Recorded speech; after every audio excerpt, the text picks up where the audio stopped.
Magandang araw po, ako po si Villamor, ang operator po ng 3 heads machine dito po sa DT Dumaguete. Dito po yung madalas naming magamit at naka 73 pieces po kami na output last week. At ito po ang monitor screen.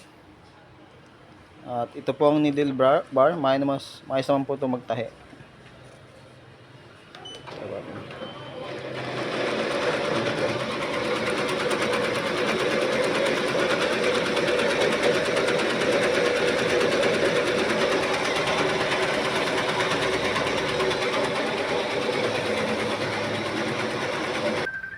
Ito po ang ABR, ito po ang bobbin winder, ito po ang aking mga tools.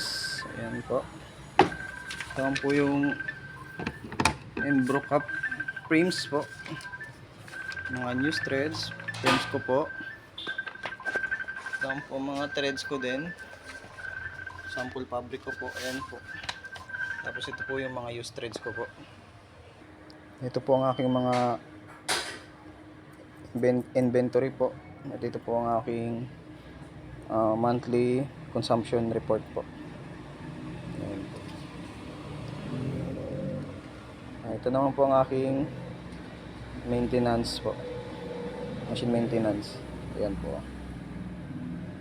updated naman po siya. At ito naman po ang aking embroidery monitoring po.